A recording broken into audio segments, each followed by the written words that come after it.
Buenas noches, doctor. Hola, buenas noches. Buenas noches a todos.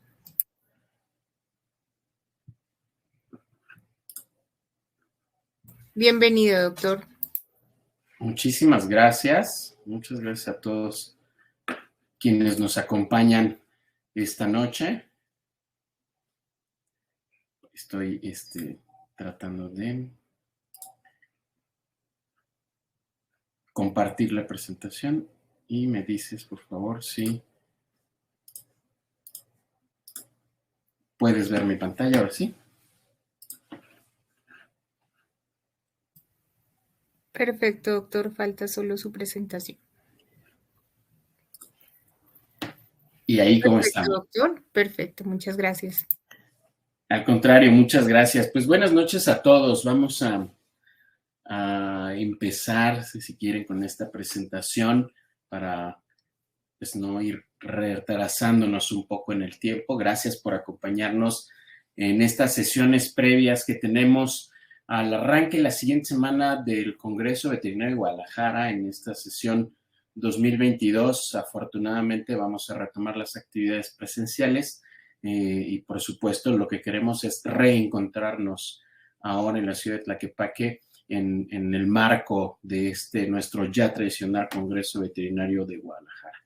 Por supuesto, como se ha convertido también en tradición dentro del COVEC, pues existe una sala destinada a animales de compañía no convencionales y en esa sala vamos a tocar tópicos alrededor de los diferentes grupos taxonómicos que normalmente atendemos, aquellos que dedicamos nuestro ejercicio clínico justo a estas especies y, por supuesto, que son de utilidad para todos aquellos colegas que reciben animales de compañía no convencionales. Hoy, por supuesto, vamos a platicar unos minutos sobre cobayos, básicamente sobre sus cuidados, pero a partir de entender las necesidades conductuales. Es cómo debemos de mantener o de inclusive generar indicaciones de mantenimiento para el cautiverio adecuado de cobayos como animales de compañía, a partir de entender su comportamiento o sus necesidades conductuales. Entonces, vamos a empezar. Espero que sea agradable esta presentación para todos ustedes. Por supuesto, primero hay que entender, me gusta contextualizar siempre la consulta de animales de compañía no convencionales para tratar de entender a quiénes nos estamos refiriendo. Por supuesto, cuando hablamos de un animal de compañía, en realidad lo que estamos describiendo es una función zootécnica, una función de acompañamiento. En algunas ocasiones son funciones ornamentales también, que son animales que se mantienen en cautiverio simplemente para disfrute o adorno del poseedor de esos animales. Sin embargo, el fin zootécnico solamente nos describe esta situación de relación o de pertenencia a un núcleo familiar y, por supuesto, de convivencia con una familia para ese animal en particular. Sin embargo, no nos hace distinción de especie. Cuando nosotros nos referimos a los animales de compañía, tradicionalmente, la verdad es lo que nos viene a la mente, pues son esas dos especies que nos han acompañado a lo largo de nuestra evolución, los perros y los gatos, particularmente más populares los perros que los gatos. Sin embargo, hoy hay todo un grupo de especies, tanto de animales domésticos como de animales silvestres, que tradicionalmente no se asociaban al fin de ser animales compañeros, pero que hoy se han convertido en especies realmente populares dentro de los núcleos familiares. Por supuesto, prácticamente abarca a todos los grupos taxonómicos. Es común ver mamíferos, por supuesto, roedores, conejos, erizos, hurones, por ejemplo, pero también pues es común ver aves, particularmente paserinas pequeñas o citácidos, ¿no? Loros, cacatúas, guacamayas. El grupo de reptiles, al menos en México, también es un grupo muy popular, ¿no? Nos permite identificar, pues, tortugas dulceacuáticas, algunas lagartijas como las iguanas verdes, algunas serpientes, y así, por supuesto, pasando incluso por el grupo de los anfibios, con ranas, con salamandras, el grupo de los peces, donde, por supuesto, identificamos al pez dorado como probablemente el animal de compañía, quitando a los perros, más popular a nivel mundial, pero hoy en día atendemos incluso algunas especies de invertebrados como animales de compañía, ¿no? En México de repente tenemos un boom con respecto a tarántulas, con respecto a mantis, con respecto a insectos palo, que llegan ocasionalmente a consulta y que, bueno, debemos de darles, por supuesto, la atención. Para darnos una idea más o menos de la diversidad que tenemos, nosotros acá en el Hospital de Fauna Silvestre de la Facultad de Veterinaria de la UNAM, llevamos un conteo normalmente de todas aquellas especies que recibimos en consulta. Nuestra población, de acuerdo a los grupos taxonómicos, en el último año completo que tenemos, que es de 2019, se estuvo representada por más de 92 especies diferentes que vimos en consulta. De esas 92 especies diferentes, 63% representa a mamíferos, 32% representa a reptiles y el restante porcentaje se distribuye entre aves, anfibios, peces e invertebrados. Cabe destacar que nosotros tenemos una casuística, una consulta muy baja de aves. Sin embargo, esta distribución de mamíferos y de reptiles me parece que refleja muy bien el mercado de animales de compañía no convencionales. Si nosotros tomamos de esas más de 92 especies que hemos visto en consulta y llevamos a un porcentaje de una totalidad del 100% a las 10 especies más populares que estaríamos viendo en la atención clínica, veríamos una distribución en donde quisiera resaltar pues que nuestra especie más popular que vemos como animal de compañía son los conejos. Aquí estamos viendo 8 especies, perdón, son los conejos, seguido por la tortuga de orejas rojas y en tercer lugar por los cobayos o los cuyos. Por supuesto, estos primeros lugares de repente dependen mucho del año que estemos midiendo, pueden estar variando, el cuyo de repente puede estar en segundo lugar, a veces muy cerca del primer lugar. La tortuga, algunos años hacia atrás, representaba el primer lugar. La verdad es que ha ido disminuyendo su popularidad y la popularidad de los pequeños mamíferos se ha ido incrementando en la medida en la que ha pasado el tiempo, en la medida en la que las familias, por supuesto, se acercan mucho más a los pequeños mamíferos como animales de compañía. Así, en realidad, el orden Rodentia es uno de los órdenes más populares que vemos en la consulta de animales de compañía no convencionales. Sin embargo, también hay que dimensionar que el orden Rodentia es un orden de vertebrados extremadamente grande. Tiene 29 familias, con más de 2,000 especies diferentes. Por supuesto, no implica que todas esas especies son atendidas en el consultorio del médico veterinario porque son animales de compañía. Afortunadamente, de esas más de 2,000 especies, muy pocas llegan de forma constante al consultorio, convirtiéndose en animales de compañía. Uno de los subórdenes más importantes, a mi parecer, es el de los histricomorfos, justo donde tenemos el género Cavia, que incluye la especie Cavia aperea porcellus. La especie Cavia aperea porcellus es el cuyo doméstico tal y como lo conocemos hoy en día, y el Cavia aperea porcellus pues viene, por supuesto, de la evolución del Cavia aperea, que es el cuyo silvestre. El cuyo silvestre, por supuesto, que da origen al cavia doméstico o al cuyo doméstico, pues es de un origen sudamericano. De acuerdo a la lista roja de la Unión Internacional para la Conservación de la Naturaleza, las áreas que vemos en el mapa de nuestro lado derecho son las áreas que históricamente ocupaba la especie silvestre.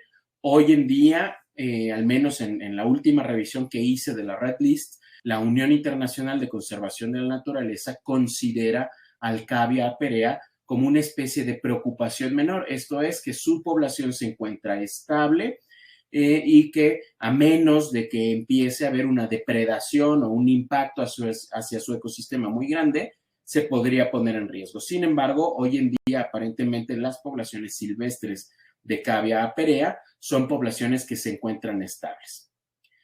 Sin embargo, por supuesto, el Cavia aperea porcellus no solamente tiene una importancia hoy como animal de compañía o incluso como animal de investigación biomédica. tiene una importancia cultural, religiosa realmente fuerte en los sitios de origen. Se estima que fue domesticado por los incas entre el 500 y el 1000 antes de nuestra era, con fines básicamente de alimentación, pero se convierte en una figura tan importante para la alimentación de las comunidades incas que hay ceremonias religiosas muy importantes alrededor, por supuesto, de los cobayos o alrededor de los cuyos. Hay festivales en las comunidades que están dedicados completamente al cuyo para poder, digamos, agradecer a la madre tierra y al cuyo el que provee a las comunidades incas de alimento, lo cual, por supuesto, nos habla de la importancia de la especie en sus zonas o en sus regiones de origen. Por supuesto, representando pues una ganadería pues, de traspatio no industrializada, por supuesto, que representa pues el sustento de muchas de las familias de las comunidades en donde son reproducidos. A nivel mundial, el cobayo, cuyo, guinea pig ha recibido una gran diversidad de nombres dependiendo del idioma en el cual, por supuesto, nos estemos refiriendo a él, como pueden ver en estas nomenclaturas que puse en distintos idiomas, ¿no? Como el alemán, el ruso, el francés, el portugués o el italiano. Sin embargo, quiero resaltar que todas estas vocablos en todos estos idiomas tienen puntos comunes o puntos en común. Y son dos. Uno es que hacen referencia a los cerdos y hacen referencia a la Guinea o a la región de la Guinea. Porque independientemente del idioma en el cual nos referimos a los cobayos o a los cuyos, muchos de estos vocablos hacen alusión a los cerdos y hacen alusión pues a la región de la Guinea, pues se especula, se habla mucho en cuanto a la historia y la evolución de esta especie, por supuesto, que uno es por su parecido morfológico que algunas personas le encuentran a los pequeños cobayos con los cerdos. Al final son animales de cuerpos redondos o de cuerpos rechonchos, con miembros torácicos y pélvicos, pues en realidad muy, muy poco desarrollados, o sea, muy delgaditos, y que nos asemeja a un cerdito, inclusive cuando caminan, pues nos asemeja a un cerdito, y por eso es que hace alusión a los cerdos. Y hace alusión a la Guinea, se estima o se cree, porque se dice que los comerciantes alemanes y los comerciantes ingleses regresaban de la Guinea hace aproximadamente unos 400 años y en las embarcaciones llevaban cerditos de Guinea, o sea, dentro de sus rutas de retorno hacia Europa, de América hacia Europa, hacían, por supuesto, una parada en la Guinea africana y luego regresaban ya a los puertos europeos. Y entonces se especulaba que el origen de esos pequeños animales pues era la Guinea ecuatoriana. Otra de las historias dice que el costo de uno de estos animales en Europa era una moneda de oro inglesa a la cual se le llamaba guinea, por lo cual se le empezó a asociar, por supuesto, el nombre de la guinea como moneda de oro al individuo. Y otra historia también dice que se les llama cerdos de Guinea porque los españoles, cuando llegan a la América, consideraban que habían llegado hacia la Guinea ecuatorial y entonces, por supuesto, cuando los ven, estos animalitos que parecían un cerdito, pues entonces les llaman cerdos de Guinea. Es muy probable que en la actualidad no podamos establecer con precisión a partir de cuál de estas historias viene el nombre de cerdo de Guinea. Sin embargo, pues todas ellas son curiosas de poder conocer. Los cerdos de Guinea son animales, yo considero, muy importantes. Cabe mencionar, por supuesto, que es probablemente mi especie favorita como animal de compañía no convencional, entendiendo, por supuesto, que su abordaje médico podría resultar muy complejo, pero son tan importantes que hay todo un bagaje artístico alrededor de los cerdos de Guinea. Esta pintura, que es una pintura al óleo del siglo XVI, aparentemente de un autor anglo-holandés de nombre desconocido, se llama Tres niños isabelinos desconocidos. Y en realidad es aparentemente un retrato de tres hermanos, dos hermanos y una hermana, la cual se encuentra al centro.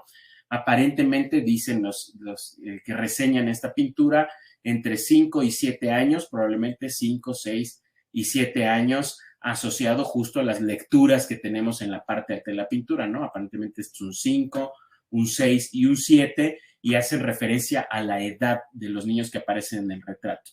Y aparentemente son niños que pertenecen a la burguesía, que tienen ropas muy finas y que tienen dos animales acompañándolos. Un cerdo de Guinea, que según los historiadores podría ser el primer cerdo de Guinea representado artísticamente, o digamos que posó para que se pudiera pintar este autorretrato, y un ave de la cual no se tiene mucha precisión a qué especie pertenece. Y así, por supuesto, a partir de este lienzo de óleo del siglo XVI, pues se encuentra una gran diversidad de representaciones artísticas. Para muchas de ellas inclusive es difícil establecer el rastro de quién es el autor, de si hay un nombre asociado a la expresión artística, pero tenemos, por ejemplo, pinturas de base acuarela, me parece, como esta que estamos viendo, de Prismacolor, como podría ser esta otra que estamos viendo, o inclusive pues pasteles y algunos otros óleos pues que la gente ahora hace con respecto a sus cobayos como animales de compañía.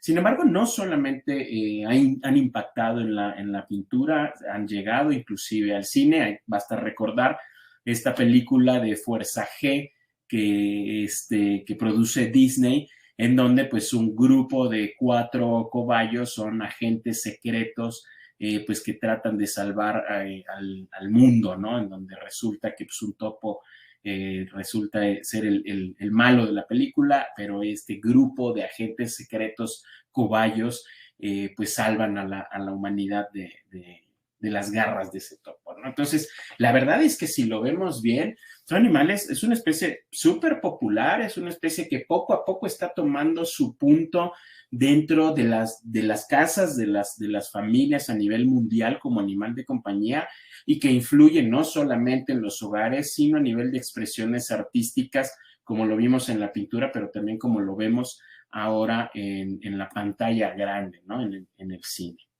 Como características biológicas, los cobayos se caracterizan por tener un peso promedio que ronda entre los 700 y los 900 gramos para las hembras y los 900 y los 1200 gramos para los machos. Cabe destacar, por supuesto, que estos promedios de peso son los promedios para las razas que tenemos nosotros en México asociados a animales de compañía e investigación biomédica. La verdad es que muchos de los animales que tenemos como animales de compañía, muchos de ellos salieron de los bioterios, ¿no? Fueron rescatados de los bioterios y se empezaron a reproducir, y entonces tenemos todo un linaje también que se está reproduciendo como animales de compañía. Pero en la especie, al ser una especie productiva en Sudamérica, tiene líneas muy especializadas, por ejemplo, para la producción cárnica de animales que podrían alcanzar fácilmente los 3 kilogramos de peso. En México no tenemos esas líneas y rara vez vamos a ver un animal de ese tamaño, vamos, que llegue a pesar 2,5, 3 kilogramos de peso. Entonces, normalmente, al menos en el país en el que yo me encuentro, pues tenemos estos promedios de peso. Con una esperanza de vida que ronda entre los 4 y los 6 años, la verdad es que para nosotros al menos es difícil que podamos alcanzar a ver un cobayo de 6 años. Sí tenemos algunos pacientes que tienen 6, 7, inclusive 8 años de vida, pero sí nuestro promedio en realidad ronda bajo, porque aún existen muchas deficiencias en su mantenimiento en cautiverio, pues que hacen que no se alcancen estas expectativas máximas de vida. Se distinguen de acuerdo a la Asociación de Criadores Americana de Cobayos, que digamos es una filial de la Asociación de Criadores de Conejos igual americana. Se distinguen 3 razas originales que son como las 3 razas base que todo el mundo identificamos. Los americanos, los abisinios y los peruanos. Los americanos, que son estos, digamos, de pelaje muy parecido al silvestre, o sea, pelaje corto y liso, completamente peinado hacia atrás. Los abisinios, que son estos que identificamos con rosetas, entre más rosetas, aparentemente más es el valor económico que alcanzan estas razas. Y los peruanos, que son aquellos que tienen el pelo muy largo y que son las tres razas en general que distinguen la AGBA. Sin embargo, por supuesto, hay toda una guía detallada donde especifican 13 diferentes razas que han surgido a partir de estas tres razas originales, teniendo una variación en cuanto al tipo, longitud, posición del pelaje, además, por supuesto, de una gran variación en cuanto al color de las mantas que podemos encontrar en los cobayos. Yo les sugiero, les recomiendo, si les gusta la parte de la zootecnia, de las razas, de las variedades de los roedores y los conejos, se puedan acercar a este bellísimo libro que se llama La Enciclopedia de los Conejos y los Roedores.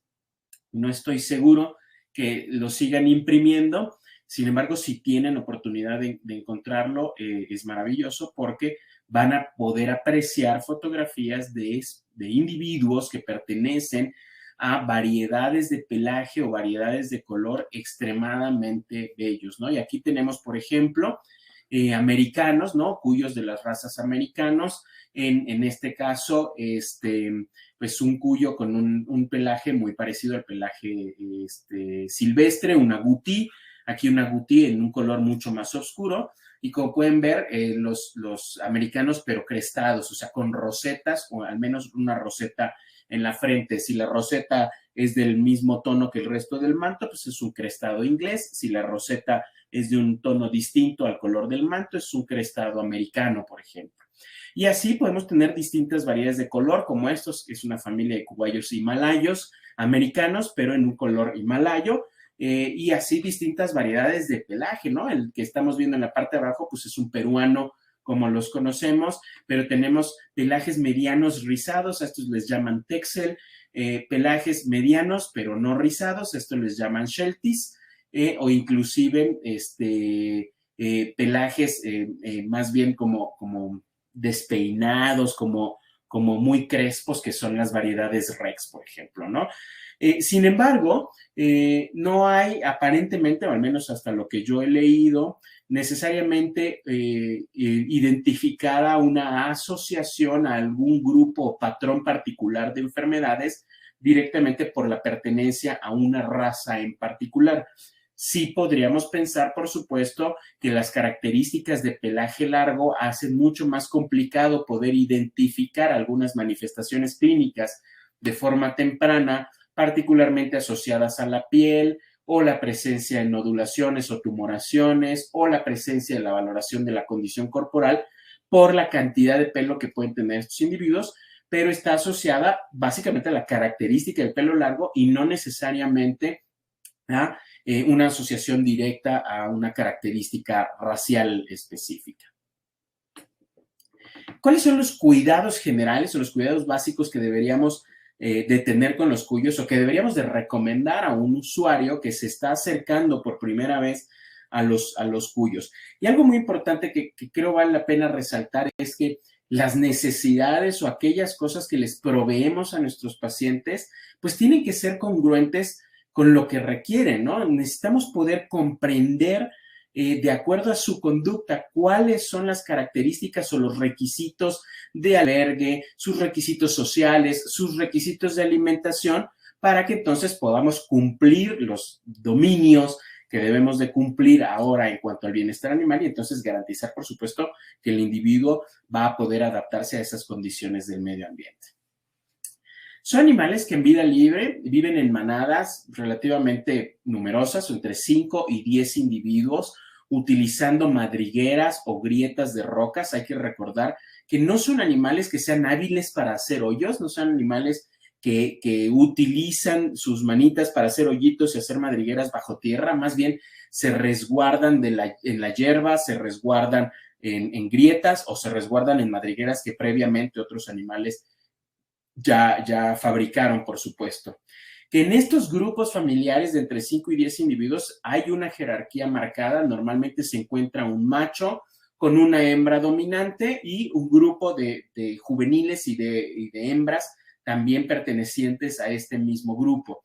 Son animales de hábitos crepusculares, se alimentan particularmente hacia el amanecer y al anochecer, y por supuesto cuando los llevamos hacia la domesticación desarrollan lo que conocemos como una tolerancia social. Pueden, por supuesto, desarrollar una mayor tolerancia a la convivencia con otros individuos.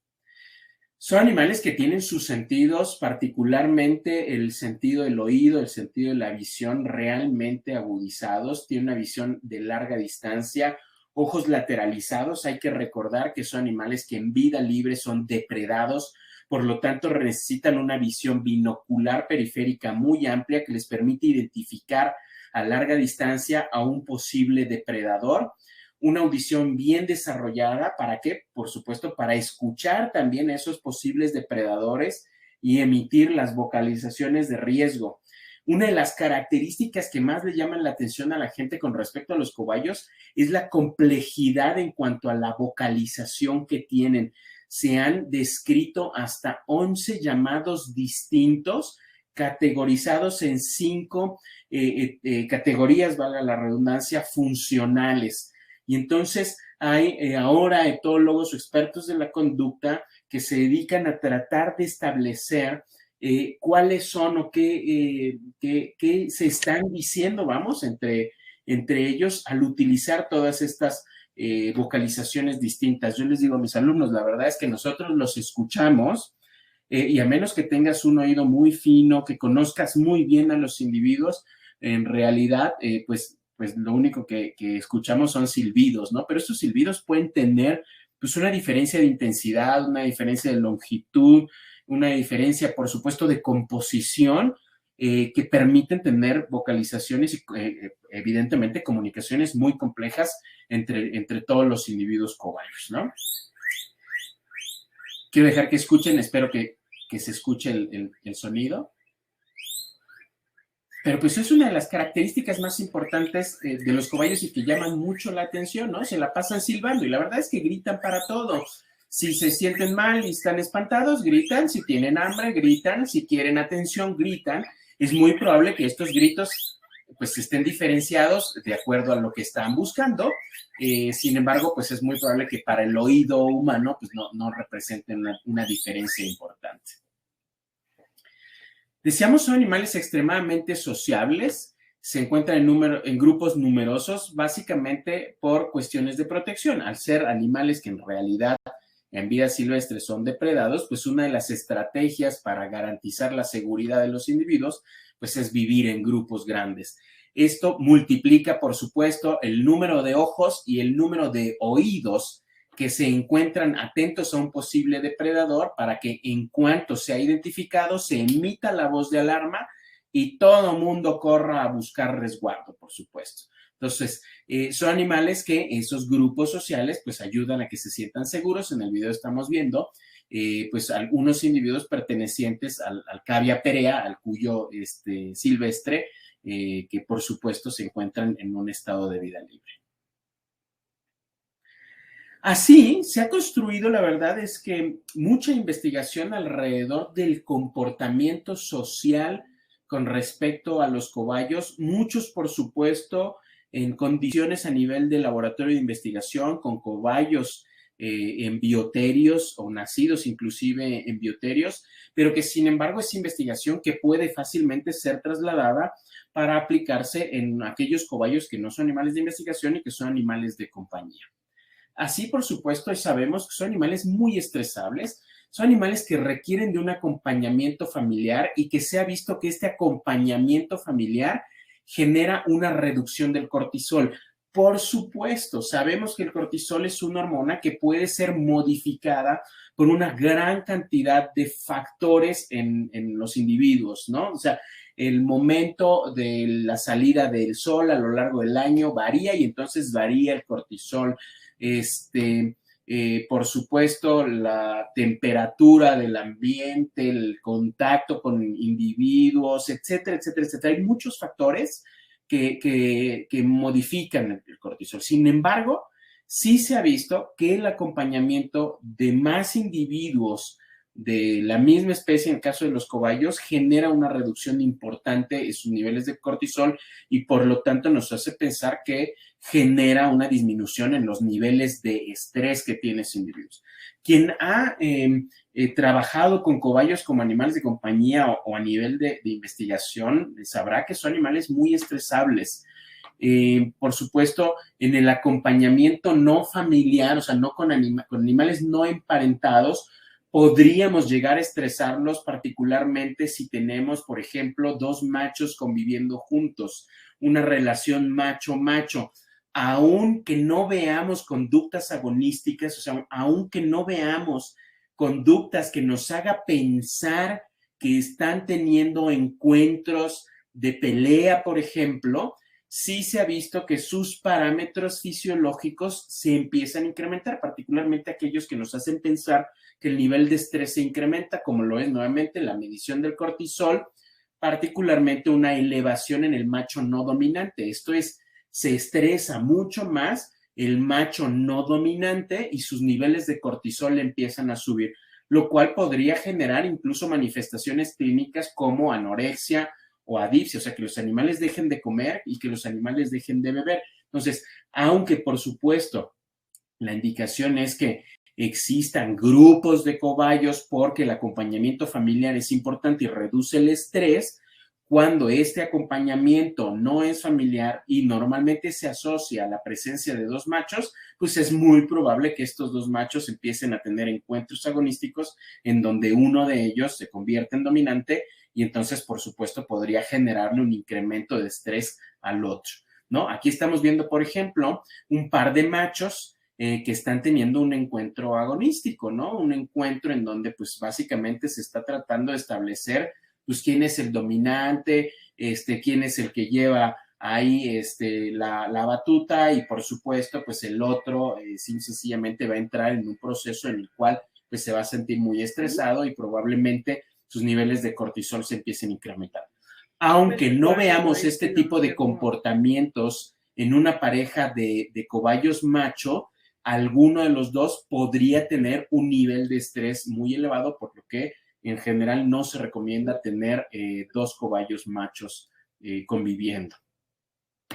Las hembras, particularmente las hembras gestantes, pueden verse estresadas, particularmente hacia los momentos pre y postnatal inmediatos. Se ha visto inclusive que las hijas que acompañan a las hembras gestantes terminan masculinizándose o teniendo conductas masculinizadas, inclusive orinando por aspersión, y esto se ha visto que está asociado a un incremento de andrógenos justo en estos periodos pre y postnatal inmediatos, por lo cual habría que estar también atentos de los encuentros agonísticos generados también por estas hembras conductualmente masculinizadas asociados a estos periodos previos y postparto inmediatos. Son animales precociales. Esto es cuando los bebés nacen, en realidad están listos para poder seguir a la madre. Son una copia en miniatura de sus papás, nada más cabezones y con orejas enormes, pero están listos para seguir a la madre a donde se mueva, listos para consumir alimentos sólidos y con los ojos abiertos y las orejas completamente desarrolladas y abiertas. En realidad hay poca participación del resto de los individuos de la colonia para la asistencia al nacimiento y para la asistencia a la crianza de los nuevos bebés. Sin embargo, el comportamiento de la madre y del resto de los adultos aparentemente sí tienen una influencia marcada en el comportamiento de los bebés, aunque las crías permanecen muy cerca de la madre, inclusive algunas semanas después del destete se encuentran todavía muy cerca de la madre. Entonces, aunque no participan de forma activa en la crianza de estos pequeños, sí se considera que ejercen una influencia fuerte en el desarrollo del comportamiento, particularmente en los momentos de periodos sensibles para estos chiquitos. Tienen, por lo tanto, un apego materno-infantil importante, por lo que al momento de la separación de las crías, pues las crías sufren este desapego materno-infantil, por lo cual lo que se recomienda pues es tener grupos de hermanos, no separar a las crías y luego albergarlas de forma solitaria como animal único de compañía dentro de un grupo familiar humano. Lo que se recomienda es que una vez que se destete, pues a lo mejor acompañar en parejas de hermanos a estos individuos para que no se sienta pues este desapego materno-infantil tan fuerte. Se ha visto también que la presencia de una hembra esté emparentada, o sea hermana, tía o madre o no, también disminuye el estrés. Entonces, si no podemos mantener grupos de hermanos, al menos grupos en los cuales exista una hembra, recordar que no grupos de 2 machos, mucho menos de 3 machos, pero grupos en los cuales estén acompañados por una hembra, aunque no sean del mismo grupo familiar, también se ha visto que disminuye el estrés. Entonces, esto es importante porque nos permite, por supuesto, construir nuestro grupo de cobayos. De primera instancia, ya nos permite pensar que debemos de recomendar tener más de un cobayo, no debemos de tener menos de 2 cobayos, ¿no? O sea, no debemos de tener solo un cobayo, puesto que es importante el acompañamiento de otros cobayos, pero que no debemos de tener 2 machos a grandes rasgos, ¿no? Grupos de 2 hembras o de macho y hembra tienden a ser la mejor combinación para evitar estos confrontamientos con los cobayos. En cuanto al manejo, al ser animales que son muy estresables, pues el acercamiento que debemos tener para con ellos debe ser un acercamiento lento, debe ser un acercamiento con voz baja, donde no gritemos. Hay que recordar que al ser tan estresables, pues los momentos de tensión, en donde a lo mejor hay muchos gritos, podrían ser muy intensos para ellos. Lo que se sugiere en realidad es tener aproximaciones graduales a lo largo de varios días, sin forzarlos al contacto, sin tener un contacto inicial, mucho menos levantarlos o cargarlos, más bien irles brindando recompensas de acuerdo a los pequeños logros que vayamos teniendo, ¿no? O sea, si no se espantó cuando entré al cuarto, pues a lo mejor una recompensa. Si se acercó al menos a verme, pues va la recompensa. Si hubo contacto físico y no salió corriendo, va otra vez la recompensa. Y así poco a poco hasta ir teniendo logros con nuestros pequeños cobayos, ¿no? Se recomienda no perseguirlos, la verdad es que van a tratar de huir y el perseguirlos podría generar pues que se lesionen simplemente porque ellos van a intentar a como dé lugar huir. La verdad es que los cobayos son tan estresables que algunos tienen un umbral convulsivo extremadamente baja. Nosotros hemos tenido pacientes que al momento de colectarlos o de querer tomarlos para poder hacerles el examen físico general, el nivel de estrés es tanto que empiezan a convulsionar. Entonces, es importante que podamos hacer los manejos graduales y con un nivel de estrés limitado, con un nivel de estrés bajo con estos pacientes. Pues otra vez, si es el primer acompañamiento que vamos a tener con ellos, pues lo menos que podemos hacer es levantarlos. Si no están acostumbrados a que los levantemos, si no están acostumbrados a que les apretemos la panza, si no están acostumbrados a todo este manejo invasivo, en realidad lo primero que hay que hacer es irlos acostumbrando a él mismo y en la medida en la que se vayan sintiendo más cómodos, entonces podemos hacerlo. Un cuyo que está muy estresado podría llegar a moverse tanto o inclusive a mordernos y que entonces pues relajemos la sujeción y que incluso caiga de nuestras manos. Este cobayo no está cómodo, este cobayo está tratando de liberarse todo el tiempo y en realidad pues el manejo lo que está pasando es que lo está estresando. Entonces, en lugar de fomentar una relación positiva con el manejo, pues estamos generando una relación negativa con el mismo. Normalmente los acoplamientos con cobayos al momento de tener nuevos cobayos, pues deben de cuidarse o deben de cuidarse de forma cuidadosa. Podemos tener acoplamientos en donde se lleve a cabo o se desarrolle una agresión intraespecífica, particularmente cuando tenemos grupos de machos. Entonces, otra vez, estas combinaciones macho-macho no necesariamente son las mejores combinaciones. Si ahora, aparte de los dos machos, vamos a incrementar el grupo y vamos a meter a una hembra, pues entonces la posibilidad de agresiones se incrementa considerablemente. La inclusión de nuevos individuos pues debe ser normalmente de forma gradual, bajo supervisión cercana. No son animales que se consideren por ser violentos, sin embargo sí va a haber encuentros agonísticos entre ellos. Vamos a favorecer pues un territorio neutral, tratando de tener distractores, ¿no? Más acompañantes dentro de ese grupo.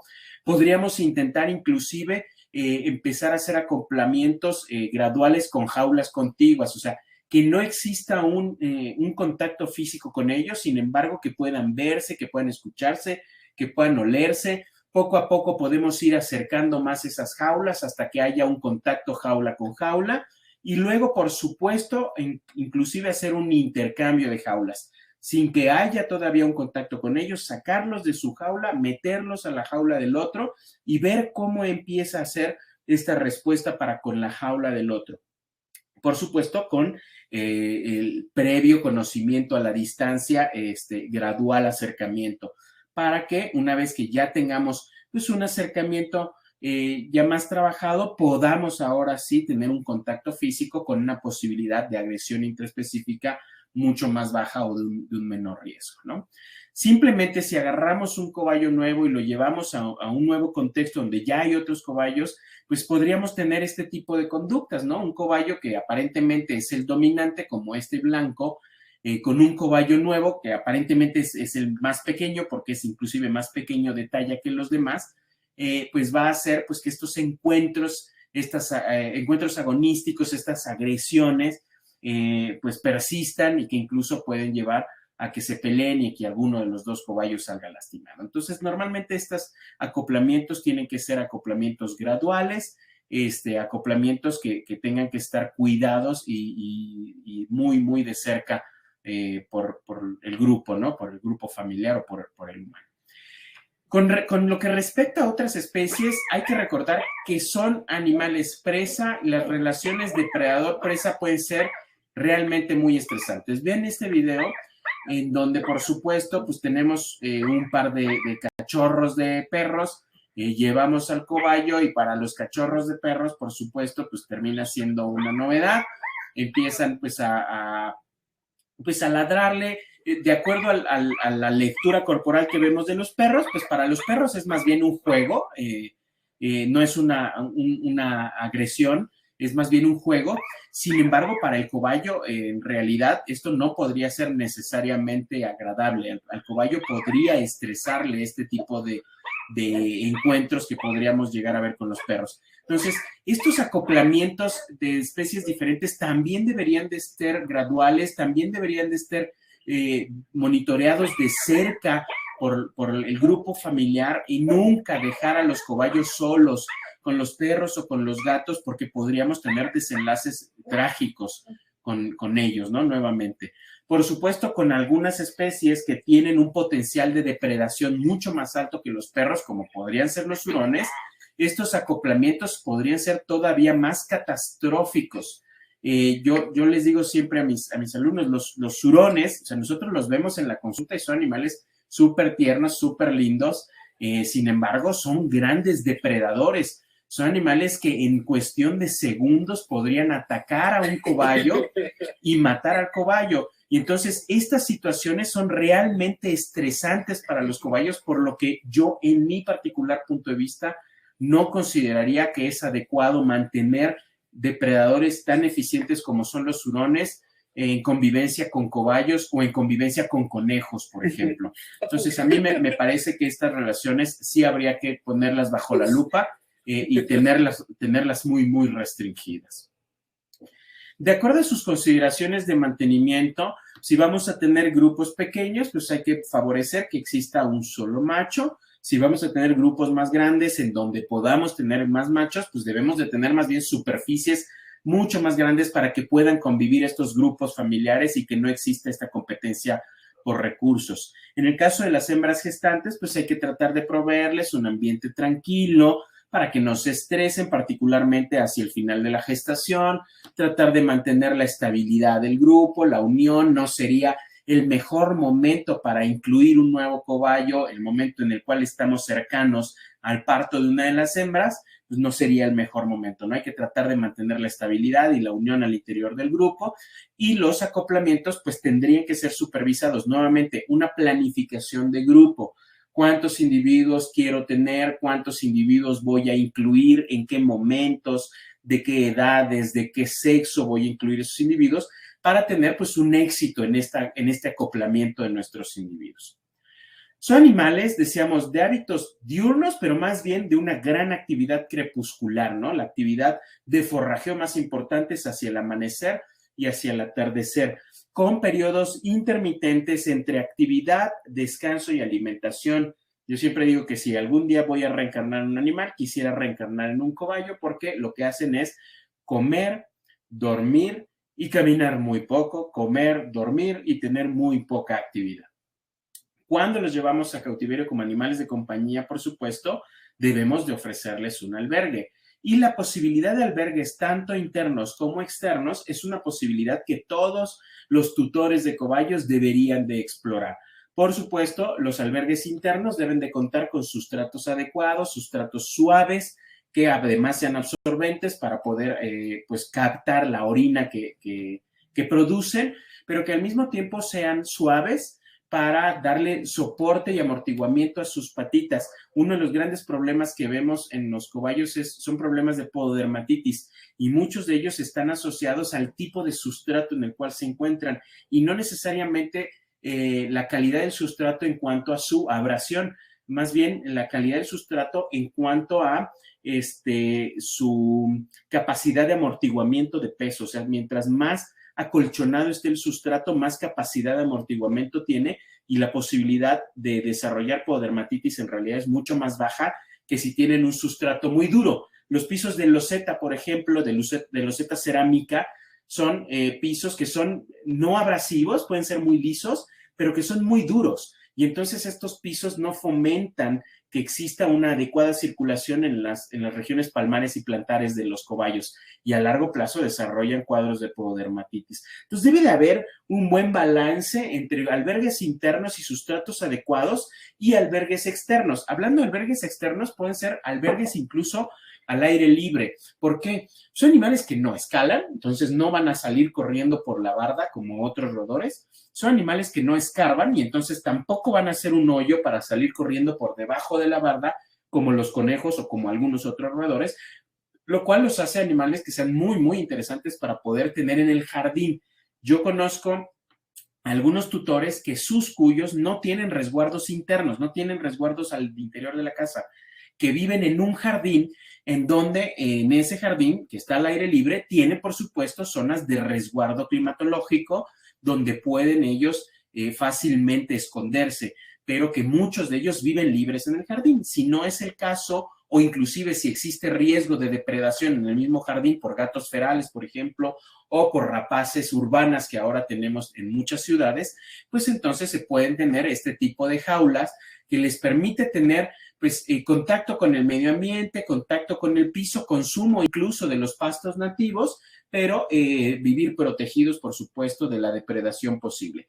Y hay una gran diversidad de albergues disponibles, tanto de forma comercial ya en el mercado, como de ideas que podemos encontrar en la web para que el tutor pueda hacer los albergues de sus cobayos al interior de su casa. Sí, recomiendo ampliamente, si tenemos posibilidad de que el cobayo tenga acceso a un jardín externo, que el cobayo pueda salir ese jardín externo. Y es importante a veces también considerar la calidad sanitaria del jardín, porque a veces lo que pasa es que podemos tener acceso al jardín de una unidad habitacional, en donde también bajan pues los perros del resto de los vecinos que viven en esa unidad, y ahí hay que tener muchísimo cuidado, porque no necesariamente la calidad sanitaria del pasto podemos, digamos, garantizarla, y nuestros cobayos es muy probable que estén comiendo el pasto. Por supuesto, son animales que requieren actividad física, sin embargo, hay que recordar que tienen cuerpos redondos, extremidades cortas, por lo tanto, no son grandes atletas. Es importante evitar el sedentarismo, porque también hay una asociación a un grupo de enfermedades que tienen una asociación fuerte al sedentarismo, como lo es todo lo que es la éstasis gastrointestinal, que puede resultar en un cuadro clínico realmente severo en los cobayos, o inclusive los cuadros de urolitiasis, de los cuales hablaremos en la sala de animales de compañía no convencionales ahora en el Congreso Veterinario de Guadalajara, pero los cuadros de urolitiasis también se asocian normalmente al sedentarismo. Hay otros factores involucrados asociados también a la dieta, pero que el sedentarismo tiene un componente importante al estar los animales estabulados, pues favorece que los minerales que se encuentran en disolución en la orina, pues básicamente se precipiten y favorezcan, por supuesto, la generación de nidos y el desarrollo de urolitos, ¿no? Entonces hay que tratar de evitar el sedentarismo, pero nuevamente hay que recordar que son animales que tampoco son los atletas del reino animal. Sin embargo, hay muchas cosas que podemos hacer para tratar de fomentar enriquecimiento ambiental, tratar de colocar los estímulos alimenticios o los estímulos de premios en sitios muy distintos y que tengan que estar caminando y haciendo ejercicio para llegar a las recompensas o para llegar al alimento, es importante. ¿Por qué? Porque si no tienen el alimento a la mano, no hay una estimulación física, no hay una estimulación emocional, y entonces, por supuesto, son animales que prefieren estar descansando, prefieren estar dormidos y que entonces podrían tender a la obesidad. Y un animal que es más pesado recarga mucho más peso sobre sus regiones palmares y plantares y por lo tanto podrían a largo plazo desarrollar pododermatitis. Entonces es importante tratar de mantenerlos en una actividad física alta para que no desarrollen cuadros clínicos asociados a este incremento de peso. Son animales que para su limpieza, pues, requieren un acicalamiento constante, sin embargo, se autoacicalan o se aloacicalan, o sea, se acicalan ellos mismos o acicalan al compañero de al lado, lo cual es completamente normal. Sin embargo, si este acicalamiento empieza a tener algunas características que nos hacen sospechar de que algo está pasando, esto es en exceso, o empiezan a arrancarse el pelo, a morderse el pelo, podría hablarnos de algunas deficiencias nutricionales, por ejemplo, la deficiencia de fibra. Si tenemos dietas bajas en fibra, lo que van a hacer es empezar a comer el pelo. Y a veces es su propio pelo, pero a veces es el pelo del vecino. Y entonces empiezan a masticar el pelo del cobayo de al lado y empezamos a tener zonas de tricotomía o de tricorrexis en uno de los cobayos y lo que está pasando es que el compañero o el compadre simplemente está comiendo el pelo, ¿no? En el caso de las razas de pelo largo, lo que se recomienda son cepillados constantes.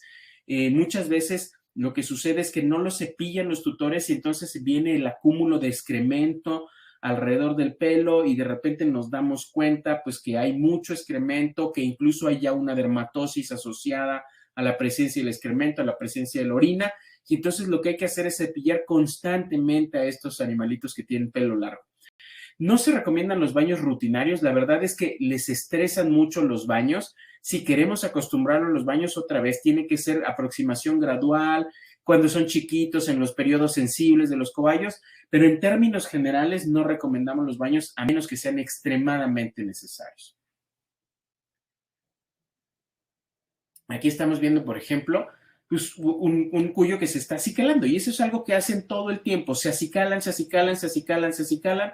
Por lo tanto, normalmente el cuerpo, el pelaje, el manto se encuentra limpio todo el tiempo, a menos, por supuesto, que exista algo que esté evitando que se estén acicalando. Entonces, si de repente empiezo a ver que mi cobayo empieza a estar muy sucio o muy desarreglado, hay que ponerle atención porque es muy probable que exista algo que esté generando que no se esté acicalando.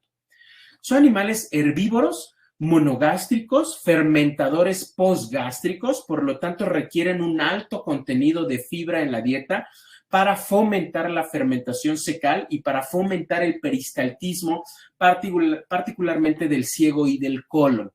Al mismo tiempo, son animales neofóbicos, esto es, las cosas nuevas no les dan miedo, les dan terror. Podrían espantarse realmente de una forma importante si nosotros metemos una lechuga que no conocen o un vegetal que no conocen, se aterran, se hacen hasta la orilla y no se acercan a esa cosa nueva. Por lo tanto, se recomienda que gran parte de los vegetales que vayamos a utilizar pueden ser presentados a los pocos días después del nacimiento, que es el periodo en el cual son sensibles y pueden adaptarse a esta diversidad de ambientes, de ingredientes y de individuos inclusive. Porque posteriormente podría haber una renuencia fuerte al cambio o a la aceptación de nuevos ingredientes. Por ejemplo, algo que podría ayudar pues, es a lo mejor mezclar jóvenes y adultos que sí tengan comportamientos de alimentación mixtos, o sea, que no compartan los mismos ingredientes para que entonces el ver a otro individuo consumir un ingrediente nuevo los estimule para acercarse y aceptar ese nuevo ingrediente. Sin embargo, hay que tenerles mucha paciencia, se estresan, les da mucho miedo tener un ingrediente que no conocían y hay que irlo introduciendo poco a poco. No hay que meterlo, decir no le gustó y sacarlo. Hay que darles la oportunidad de que lo conozcan, de que lo prueben y que se acerquen a esos nuevos ingredientes. Esta inclusión nueva puede durar días o inclusive semanas. Hay que empezar con cantidades pequeñas, nuevamente, porque si no lo van a ingerir, en realidad lo único que vamos a estar pasando es que vamos a desperdiciar. Cantidades chiquitas, en la medida en la que vayamos viendo que consume el ingrediente, pues entonces podemos ampliar a un segundo ingrediente. Un ingrediente por vez para no saturarlos, por supuesto, de cosas nuevas en ese medio ambiente. Y al igual que sucede con el alimento, cualquier cambio que detecten en el agua puede ser suficiente para dejar de consumirla. Por lo tanto, el agua debe ser natural, sin ningún tipo de aditivos. Para muchos tutores, incluso para muchos colegas, es tentador adicionar suplementos de vitamina C en el agua de bebida a los cobayos para garantizar este recurso de vitamina C. Sin embargo, el recurso, la ingesta está garantizada con la ensalada fresca que le vamos a dar a nuestros individuos y la verdad es que yo tengo muchísimos años que no veo un cuadro de escorbuto en un cobayo. Por lo tanto, a menos que sea una indicación médica con fecha de inicio y fecha de término, la suplementación con vitaminas y minerales no debería de realizarse porque, nuevamente, si nos acompaña en el Congreso Veterinario de Guadalajara, vamos a descubrir que hay una asociación entre el desarrollo de urolitiasis y la adición de algunas vitaminas, como lo puede ser la vitamina D y la vitamina C. Son animales que una de las características que tienen y que los hace, por supuesto, pertenecer al orden de los rodentia, pues es que tienen la capacidad de roer. Esta capacidad va de la mano con la presencia de fórmula dentales que poseen o que nos hace ver que posean un par de incisivos, no hay caninos, por lo tanto hay una diastema, un par de premolares y 3 pares de molares. Sin embargo, una de las características importantes de las piezas dentales es que son más radiculares. Esto es, la pieza dental nunca termina la creación de la raíz. Todo el tiempo esta raíz está abierta, se dice, está produciendo pieza dental. ¿Por qué? Pues porque tienen dietas muy abrasivas en vida silvestre, consumen pastos de una calidad nutricional baja, si lo vemos desde el punto de vista de la producción de pastos para el beneficio de la alimentación animal desde la perspectiva de los humanos, son pastos que nutricionalmente están altamente lignificados, por ejemplo, son muy abrasivos y al ser muy abrasivos necesita haber mucha fricción entre las piezas dentales para romper las fibras vegetales y esta fricción genera que la pieza dental se desgaste. Al desgastarse, pues la pieza necesita estarse recuperando todo el tiempo y entonces necesitan tener o tienen más bien un crecimiento constante. ¿Por qué es importante? Porque los procesos de masticación son fundamentales en la salud dental de los cobayos. Si ustedes pueden ver el video que estamos viendo, el proceso de masticación en este cobayo implica no solamente movimientos lateralizados, sino movimientos laterales y al mismo tiempo ventrales. Esto está generado porque tienen una superficie de masticación que el plano oclusal se encuentra colocado a un ángulo de alrededor de 30 grados. Y entonces, cuando viene el movimiento masticatorio, este movimiento no solamente es lateral, sino es lateroventral. Y, por supuesto, al interior de la boca hace que el bolo se mueva entre las dos superficies de oclusión. ¿Por qué es importante? Porque las dietas bajas en fibra, particularmente las dietas que no tienen la fibra entera, fomentan un menor esfuerzo masticatorio. Y si fomentan un menor esfuerzo masticatorio, no existe un desgaste completo de las piezas dentales y a largo plazo genera cuadros de síndrome de maloclusión en los cojillos, los cuales, puedo decirles por experiencia propia, son altamente frustrantes porque la maloclusión no se cura y la dentición de los cobayos es extremadamente complicada y en realidad el pronóstico tiende a ser un pronóstico de reservado a malo. Por lo tanto, la dieta debe estar basada en forraje. Un forraje seco no necesita ser un forraje de alto valor nutricional que esté complementado con una ensalada de hojas frescas donde vamos a mantener ahí o vamos a tener el aporte ahí de la vitamina C y de las vitaminas del resto del complejo B, por supuesto una gran cantidad de agua y asistida, tanto la dieta baja en forraje, basada en forraje como la ensalada, asistida con un pellet de buena calidad. ¿Para qué queremos ese pellet de buena calidad? Bueno, para darle una cierta constancia a micronutrientes, una cierta constancia a lo mejor un nivel de proteína un poquito más alto, pero en realidad no lo necesitan. ¿Por qué? Porque son animales que generan o que realizan la coprofagia. Y la coprofagia es un proceso muy similar al proceso de la secotrofia en el caso de los lagomorfos.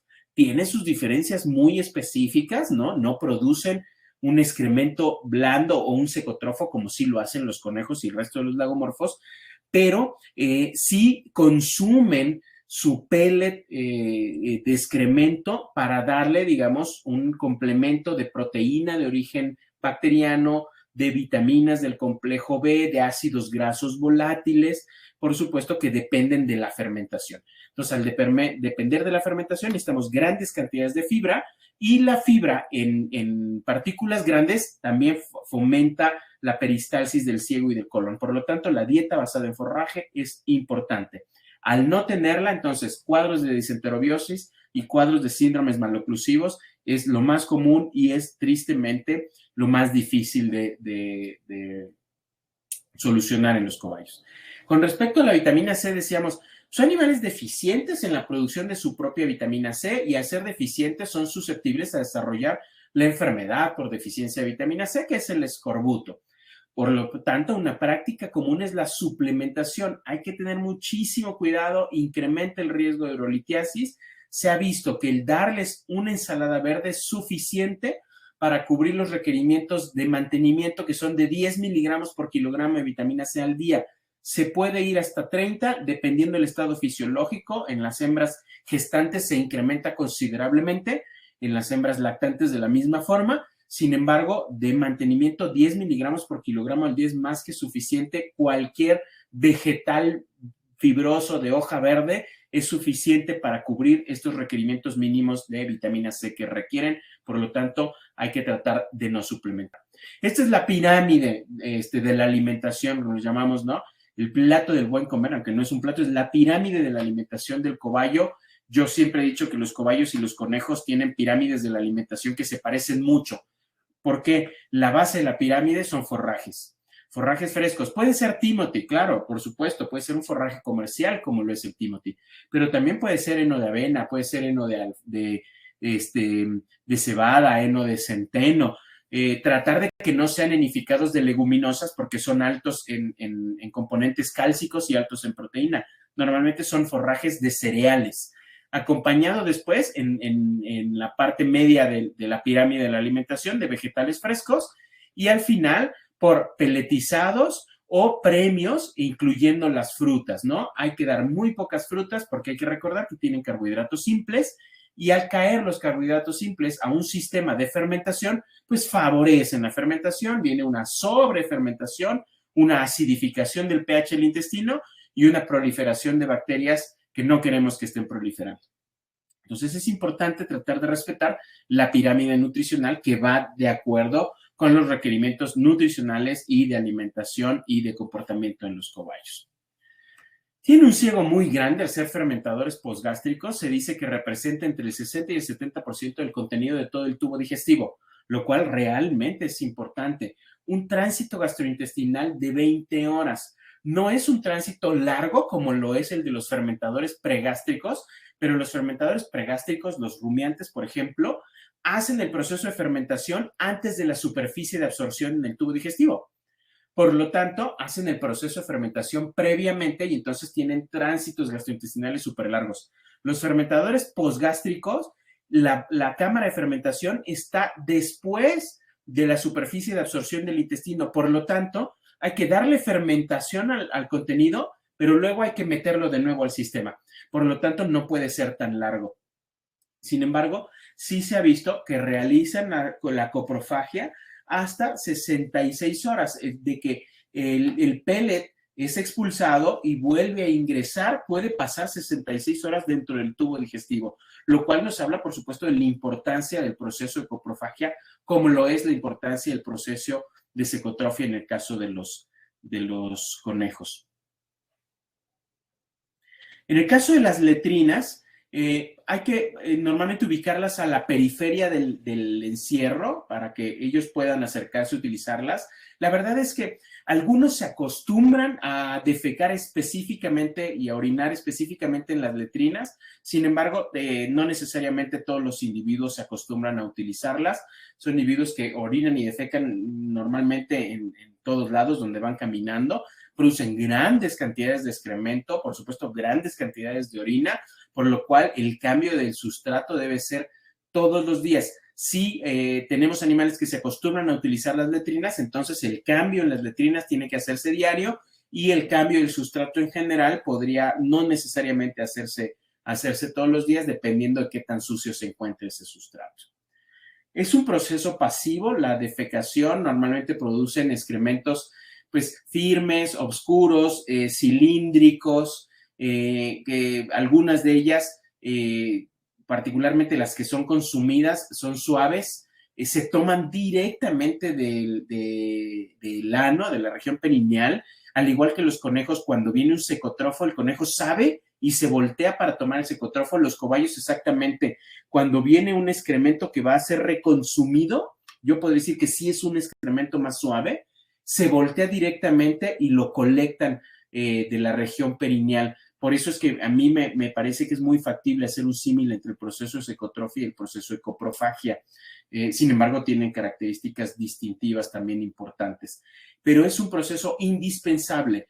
Un cobayo que no realiza la coprofagia es un cobayo que va a tener graves deterioros de su salud en la medida en la que no se recupere el proceso.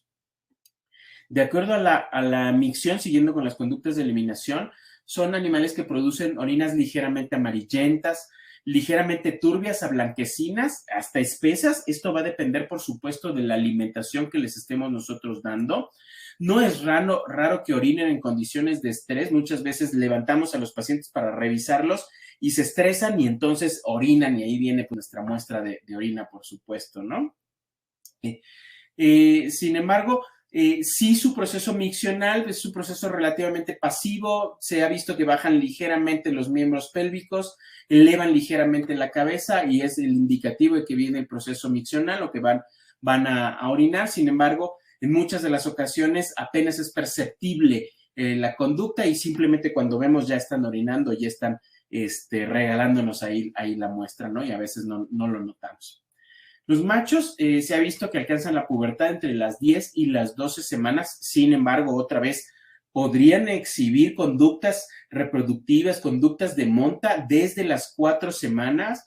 Ha habido algunos reportes de individuos que pueden tener ya procesos productivos a la eyaculación desde las 8 semanas, así es que si lo que queremos es tener, digamos, restricción en la reproducción de nuestros individuos, pues hay que tratar de ser precavidos porque los animales podrían ser precoces y entre las 6 y las 8 semanas ya tener actividad sexual productiva. Entonces, aunque alcanzan alrededor de las 10 y las 12 semanas, pues habría algunos individuos que podrían ser más precoces y habría que tener muchísimo cuidado. El cortejo implica rodear a la hembra, olfatearla, lamerla inclusive, generar movimientos pélvicos de monta, tratar de montarla, corretearla, emitirle vocalizaciones.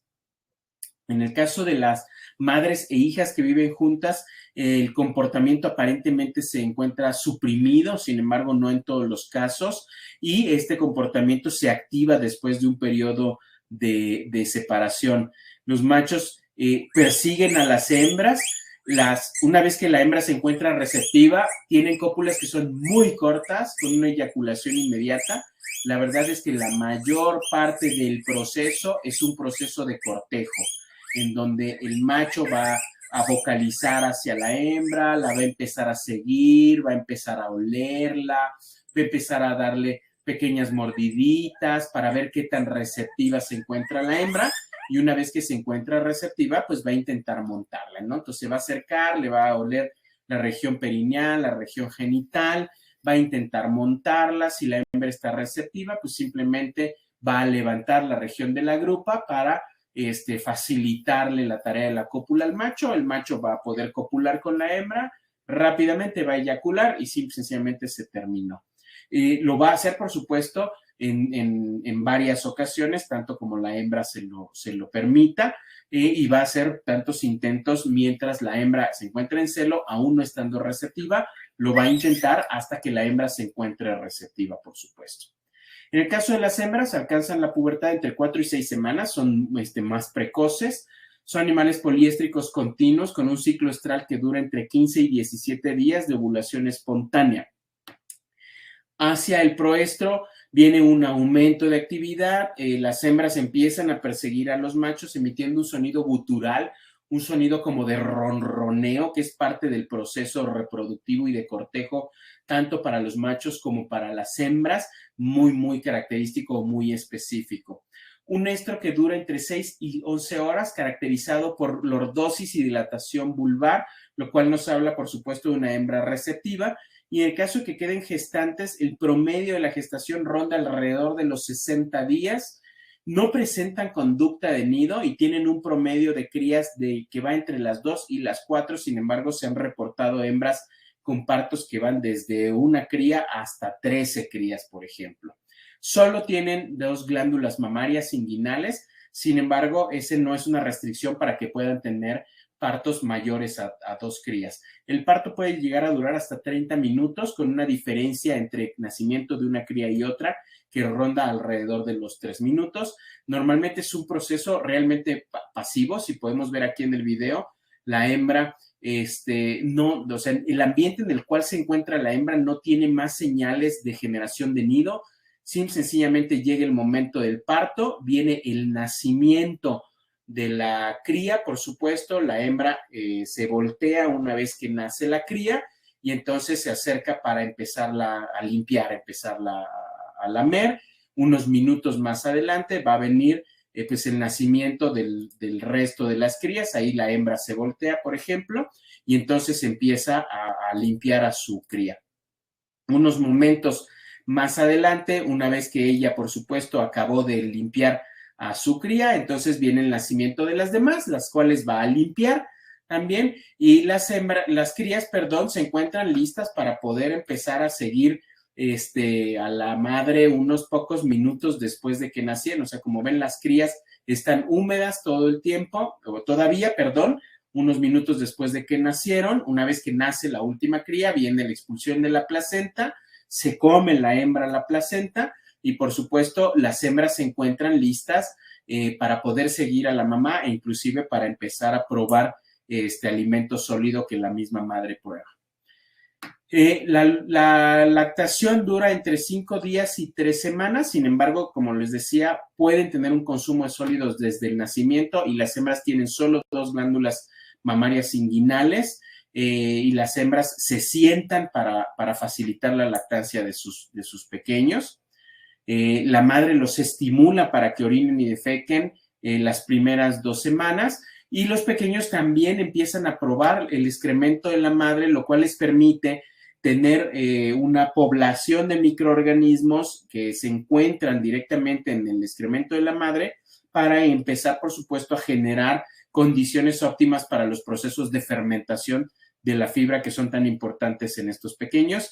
Son animales muy inquietos cuando son chiquititos, les gusta la exploración, hay que recordar que se estresan también, pero hay una conducta que se denomina popcorning, que es pues como que brincan como si fueran palomitas de maíz, particularmente si encuentran algo que les genera estrés o que les llama la atención, así como sonidos raros, de repente brincan y brincan y brincan.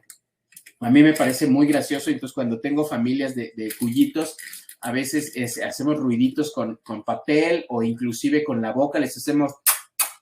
Y entonces los cuyitos mueven las orejas y brincan y brincan y brincan, y es lo que la gente describe como popcorning, ¿no? Que se la pasan brincando todo el tiempo porque pues algo a lo mejor les estresa o les asusta. Y es una conducta completamente normal, no requiere un abordaje de un proceso diagnóstico terapéutico con estos chiquitos, es una conducta que es normal en las crías. Hay que proveerles tiempos de recreo fuera del resguardo. Hablamos un poco del ejercicio físico y mental, pero también enriquecimiento alimenticio podría ser una alternativa. Estas esferas para colgarles el forraje podría ser pues una estimulación mental interesante para probar en los cobayos, ofrecerles el alimento en distintas presentaciones para que se esfuercen y les cueste trabajo acercarse a él, o pues a veces les ofrecemos los premios en el plato, a veces se los ponemos en una cajita de la cual tienen que sacarlas, a veces se las colgamos en tendederos, etcétera, etcétera. El objetivo es que puedan tener momentos de enriquecimiento que les genere un reto diferenciado y que no siempre, por supuesto, sea la misma presentación en el caso del alimento. Ahí, por ejemplo, les metieron unos pequeños jitomatitos en una cajita y pues entonces ellos tienen que ver cómo abrir la cajita para sacar los jitomatitos y entonces tener acceso al premio, por supuesto. Entonces es importante darles este enriquecimiento físico y este enriquecimiento mental, este enriquecimiento alimenticio para pues la adecuada salud de nuestros cobayos, ¿no? Son animales muy inteligentes, la verdad es que pueden ser condicionados. Yo no soy un experto en condicionamiento animal, sin embargo, pues aquí podemos ver que son animales que pues con un proceso arduo, por supuesto, y paciente de un tutor que sabe procesos de condicionamiento, particularmente con refuerzos positivos, pues los animales pueden llegar a tener actividades interesantes y que esto, por supuesto, al final es enriquecimiento conductual y que vale la pena, por supuesto, pues si el propietario tiene tiempo y le gusta tener convivencia con sus individuos, pues dar este enriquecimiento mental. Hay que recordar que son activos y curiosos ante un ambiente conocido. Sin embargo, hay que recordar también que son neofóbicos. Entonces hay que tener mucho cuidado porque las cosas nuevas no les gustan. No aceptan muy bien los cambios. Normalmente cuando hay cambios asociados, por supuesto, a cuestiones de alimentación, se podrían ver hiporéxicos o anoréxicos y empezar a desarrollar todas las complicaciones asociadas a los cuadros de anorexia, como son todas estas alteraciones de la fermentación. Por lo tanto, pues hay que favorecer la socialización, no hay que separarlos tan chiquitos, hay que dejarlos con su grupo familiar, recordando que pueden ser precoces y pueden, digamos, pues reproducirse y de repente tener una reproducción no controlada en nuestro grupo de cobayos o en nuestra colonia. Sin embargo, los animales socializados con otros cobayos, con otras especies y con ingredientes de alimentación, pues tienen mucho mejor pronóstico que aquellos animales que no han sido socializados. Entonces se recomienda, por supuesto, en el periodo sensible, que es pocos días después del nacimiento, poderlos exponer a la gran mayoría de ambientes, situaciones e individuos que podamos. El comprender estas bases de conducta en los cobayos nos va a permitir ofrecerles mejores condiciones de albergue. El no comprender la biología, la conducta, los requerimientos básicos de los cobayos nos van a llevar a este tipo de condiciones que realmente son tristes y muy lamentables para la vida de nuestros individuos. Es un individuo que se encuentra solo, es un individuo pues, que no tiene sustratos adecuados, es un individuo que no tiene dimensiones de albergue adecuados. Podemos ver incluso el piso si es que pudiera salir de la jaula, pues un piso que no tiene tampoco las condiciones necesarias, tiene un comedero, no tiene bebedero, el comedero está volteado, tiene un alimento peletizado como única fuente de la alimentación. Estas cosas al final terminan impactando en las cuestiones de salud de nuestros pacientes y como médicos veterinarios la verdad es que lo que menos queremos son pacientes enfermos, lo que más queremos son pacientes sanos que nos visiten únicamente por cuestiones de medicina preventiva. Un cobayo con alteraciones gastrointestinales, con alteraciones dentales, es un cobayo que tiene en realidad muy pocas oportunidades de salir adelante y que en realidad el riesgo de perderlo en el proceso es mucho más alto. Por lo tanto, vale la pena que nos adelantemos a estas consideraciones de medicina preventiva, que eduquemos. Eduquemos a los propietarios o a los tutores en una tenencia responsable de cobayos, pero que al mismo tiempo también eduquemos a nuestros colegas médicos veterinarios para dar grandes consultas de medicina preventiva de estos animales que al final van a impactar en pues una menor tasa de individuos enfermos y que por supuesto nos va a permitir poder disfrutar a estos individuos en lugar de padecerlos. Les dejo para terminar este video que en lo particular me gusta mucho.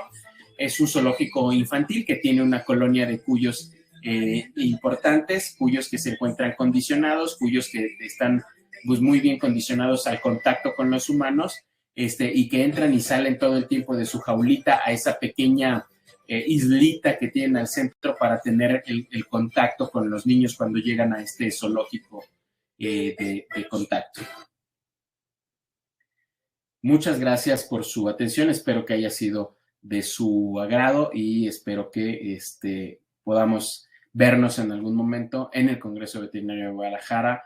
Les recuerdo la siguiente semana, jueves, viernes y sábado en la ciudad de Tlaquepaque, en Guadalajara. Ahí nos podemos encontrar y nos podemos saludar también frente a frente, ya que tenemos un congreso que es completamente presencial ya. Muchas gracias a todos. Doctor, buenas noches. Doctor Saúl, buenas noches. ¿Cómo está usted? Bien, qué gusto saludarlo. Pues excelente plática, ¿verdad? Antes de comenzar con las preguntas, me encantaría a todos ustedes nuevamente invitarlos al 11º Congreso Veterinario de Guadalajara, el cual va a contar con un programa de más de 120 pláticas y quiero hacer hincapié que va a haber una sala completamente de animales no convencionales de compañía. Que usted es el coordinador y está excelente la sala con todos esos temas que son tan excelentes. A mí me encantan los cuyos, yo creo que a todo el mundo nos gustan por la manera como se trabajan. Yo les digo pequeños ponis a los cuyos. Yo también tengo mis cuyos. Aquí en la clínica tengo mi criaderito de cuyos de pelo largo. Pues les vuelvo a recordar que este 19, 20, 21 de mayo todos están invitados. Y además vamos a dar el premio a la presea del lobo dorado al doctor Pablo Martínez Labat, a nuestro distinguido parasitólogo, que todo el mundo lo queremos. Doctor, pues era antes decirles esto a los invitados y los esperamos con mucho gusto en Tlaquepaque, una ciudad de encanto, un pueblo mágico. Gracias, doctor. Pues ya pasamos a las preguntas. Al contrario, gracias. Un placer, doctor. Gracias. Excelente su conferencia, doctor. Muchas gracias. Realmente el tema está muy interesante. Muchas gracias. Siempre espero que al menos ayude un poco. No, vas a ver, doctor. Está excelente tu plática. La verdad que me encanta todo lo que ustedes hacen. Desde que hacíamos los temas de las aves, ¿se acuerdan? Los trabajos de anestesia y todo eso. Fantásticos. Bueno, pues nos empezamos con las preguntas. Nos iba a apoyar la doctora. Sí, señor. Muchas gracias, doctor Saúl. Muy amable. Gracias. Doctor, empezamos con la primera pregunta. Nos pregunta la doctora Mariana Ambrosio, ¿es probable que también las hembras tengan estos encuentros? Se refería a una claro, positiva. Sí, estos encuentros agonísticos que puede haber entre los individuos. La verdad es que hay que recordar que la biología no es una ciencia exacta y entonces tampoco tenemos contundencias. Por lo tanto, aunque es menos probable, siempre existe la posibilidad de que un par de hembras también tengan estos encuentros agonísticos y entonces una de las hembras trate de establecer una relación de dominancia sobre la otra y la otra resulte muy estresada. Sí es una posibilidad. No es tan frecuente como cuando tenemos dos machos y que sabemos que va a haber un encuentro agonístico, pero sí es una posibilidad que en las hembras también se lleve a cabo. Por lo tanto, estos acoplamientos tienen que ser graduales. Si son hembras que son hermanas o que son de la misma familia, la posibilidad se disminuye, es mucho menor. Y hay que ver cuál es el comportamiento cuando están juntas. Si tenemos estos encuentros agonísticos, pues a lo mejor hay que hacer un acoplamiento gradual para que primero pues se vayan conociendo. Pero sí es una posibilidad que existe. Gracias, doctor. Siguiente pregunta. ¿En estos ganchos entre machos también se considera estresante y si estos se encuentran castrados, así estos se encuentran castrados? Ok, hay que recordar, por supuesto, que gran parte de las conductas agonísticas en machos muchas veces las asociamos a pues condiciones de reproducción, testosterona, por supuesto, hormonas.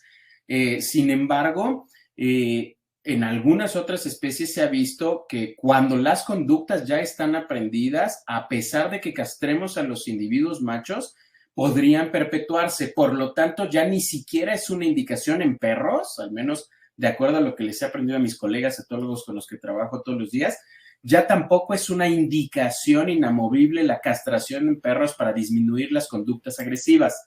¿Por qué? Porque muchas veces estas conductas ya están aprendidas, ya están fijadas y a pesar de que quitemos el estímulo hormonal, se pueden mantener. Me parece que sería algo que podría resultar de una forma similar con los cobayos. ¿Qué hay que hacer con dos machos, aunque estén castrados? Hacer estos acoplamientos poco a poco con los individuos para ver cómo se comportan. Igual que como sucede con las hembras, existe la posibilidad de que haya un grupo, un par de hembras que se lleven mal, existe la posibilidad de que exista un par de machos que se lleven bien, ¿no? O sea, la posibilidad existe. ¿Qué es lo importante? Ver en ese acoplamiento cuál es la respuesta que tienen, cómo median esa respuesta y cómo se adaptan al final de la misma y entonces tratar de tomar decisiones con respecto a si es una buena idea o no es una buena idea. Hay que asumir que no necesariamente la castración resuelve todos los problemas conductuales. Gracias, doctor. Nos comenta la doctora Mariana Ambrosio su caso. ¿Tiene algo que ver con lo que acabo de responder? Yo tengo 11 cobayos, 9 hembras y 2 machos. Sin embargo, las hembras, a pesar de conocerse de toda la vida, nacieron y crecieron juntas, no pueden convivir en el mismo lugar por mucho tiempo. Ok, entonces eso es importante, ¿no? Otra vez, ¿por qué? Porque podemos tener grupos familiares, pero eso no implica que se van a llevar bien. La verdad es que también dependemos de la, decimos en los perros perronalidad, en las personas personalidad, de la cuyonalidad de cada uno de los individuos. También el hecho de que sean hermanas, el hecho de que sean tías, primas, tampoco necesariamente quiere decir que se van a llevar bien. Tienen afinidad entre ellos mismos, tienen afinidad con algunos individuos y no necesariamente una buena relación con otros. Hay que identificar primero eso.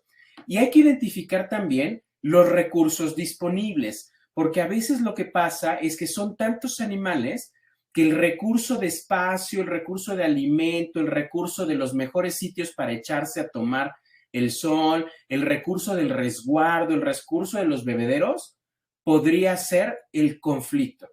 Y entonces yo recomendaría acercarse con un experto de conducta y que traten de identificar cuál es el conflicto, si es que hay un conflicto de recursos y tratar de resolverlo. Y si no hay un conflicto de recursos, pues a lo mejor simplemente es un temperamento de esos individuos que no se caen bien, no se llevan bien, y entonces habrá que garantizar que cada uno tiene su espacio para que no encuentren o no tengan la posibilidad de tener encuentros agonísticos. Gracias, doctor. Nos pregunta el doctor Odrandi, en hembras gestantes que no pueden parir, ¿qué protocolos podría sugerir? Pues depende mucho cuál es la causa de la distocia.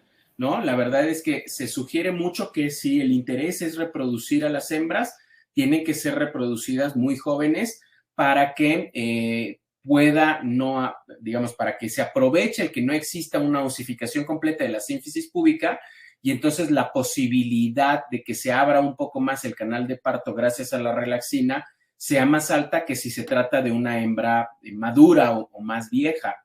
Sin embargo, hay que identificar cuál es la causa de la distocia para ver si se puede resolver con maniobra obstétrica o si es un paciente que tiene que entrar a un procedimiento quirúrgico. Entonces, dependes en realidad mucho del diagnóstico que tenga tu paciente para la toma de decisiones.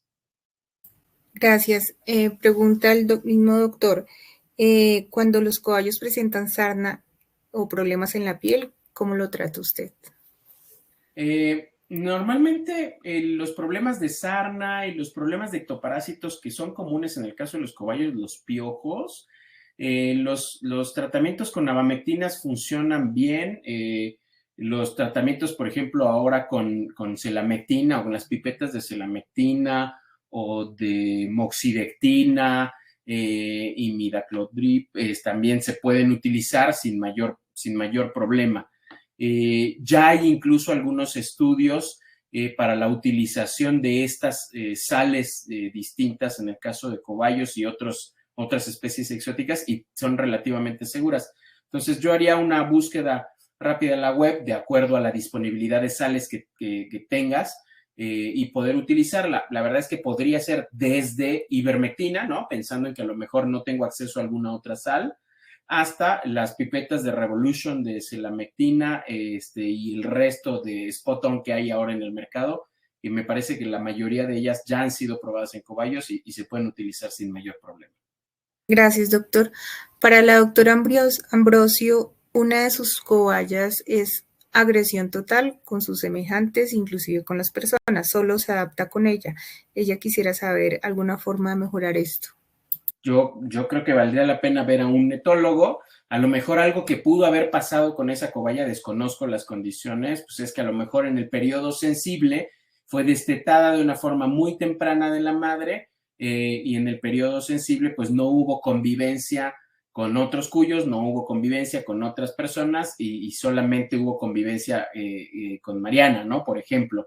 Y entonces hay una relación muy cercana con Mariana y una relación desastrosa con todos los demás. Esa podría ser una posibilidad. Si fuera cualquier otra especie, por ejemplo un perro, yo pensaría en esta parte de un problema de sociabilización temprana. Me parece que en ese sentido el establecer un protocolo de desensibilización y de condicionamiento, fomentando los eventos positivos cuando hay contacto con otras cobayas y no muerde y se mantiene estable, cuando hay contacto con otras personas y se acerca y se mantiene tranquila y no muerde, el premiar todas estas conductas positivas podría facilitar que empiece a haber una tolerancia hacia otros cobayos y hacia otras personas. Específicamente un cuadro de manejo conductual creo que podría ser enriquecido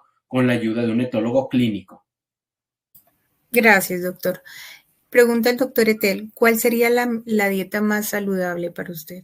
Dieta basada en forraje de cereal. Cualquier forraje, no necesita ser Pastor Timothy. Puede ser cualquier forraje de cereal que encuentre en las forrajerías, avena, cebada, centeno, trigo, por ejemplo. Avena es como lo más sencillo. Esa debe ser la dieta base. Acompañada todos los días de una ensalada variada de elementos ricos en fibra, básicamente hojas y un poquito de pellet. Esa a mí me parece que sería la dieta más recomendada. Gracias, doctor. Una pregunta consecutiva a esta. ¿Los forrajes tienen que estar siempre secos para ofrecerlos?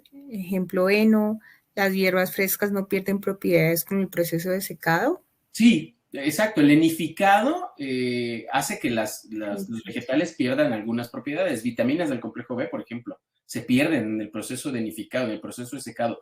Y por eso es que debemos de tener un forraje seco más una ensalada fresca. Esa siempre es importante porque esa ensalada es la que nos va a permitir esos micronutrientes que se pierden por el proceso de nidificado. Entonces, sí es importante que ambas se encuentren, pero el nidificado, por el contenido de fibra que tiene, y esta fibra que podría estar con altos contenidos de lignina, nos va a favorecer la salud dental y la salud del tubo digestivo en cuanto a motilidad y en cuanto a proceso de fermentación. Pero sí, el proceso de nidificado elimina algunos micronutrientes y entonces hay que garantizar que hay elementos frescos también. Hay gente que saca en serio, al jardín a vivir a los cobayos y el cobayo vive de comer pasto y no tiene forrajes secos, por ejemplo, tiene todo el tiempo forraje fresco y eso también es extremadamente viable. Gracias, doctor. Pregunta la doctora Fernanda, los estudios sobre fotoperiodo y una madurez sexual temprana, ella habla de que la luz artificial en nuestros hogares influye en la precocidad de la madurez sexual de crías y machos. Y esta recaía en su destete más temprano en muchas ocasiones. Habla que la evolución del fotoperiodo podría influir también en cierto grado en la presentación de otras patologías como hiperadrenocorticismo. Gracias. Sí, o sea, la apreciación de primera instancia es correcta. Sin embargo, diferente, por ejemplo, a lo que sucede con los hurones, en donde la influencia del fotoperiodo es uno de los factores determinantes para la presentación de cuadros de hiperadrenocorticismo en los hurones. Esto es porque los hurones vienen de lugares en donde es muy marcada la diferencia de horas luz y horas oscuridad a lo largo de las distintas estaciones del año. Son del hemisferio norte y puede haber diferencias de hasta 8 horas entre el día más largo y el día más corto. Por eso cuando los traemos a las regiones cercanas al Ecuador, este fotoperiodo tiende a ser más bien constante y entonces existe una influencia fuerte en todo el eje hipotalámico, de hecho, desde la glándula pineal, hipotalámico, epifisiario, gonadal, glándulas adrenales, que desencadena cuadros de hiperadrenocorticismo, con algunas alteraciones, digamos, en la regulación hormonal. En el caso de los cobayos, en realidad los cobayos viven en las regiones intertropicales, o sea, de forma natural, los cobayos viven muy cerca de los trópicos, por lo tanto, este fotoperiodo en realidad no necesariamente tiene una gran influencia en el eje hipotalámico, adrenal, gonadal de los cobayos. No descarto la posibilidad de que sí exista una influencia de mantener, por ejemplo, las luces prendidas y por lo tanto prolongarles el fotoperiodo a nuestros cobayos y que eso impacte en maduraciones sexuales más precoces. Existe la posibilidad. Pero no me parece tampoco que sea la teoría más importante al respecto de ellos, o al menos yo no he encontrado documentos que lo postulen fuertemente. Si Fernanda tiene algún documento que nos quisiera compartir, sería maravilloso. Yo no necesariamente le daría un peso tan alto, aunque el razonamiento fisiológico de inicio es correcto. Gracias, doctor.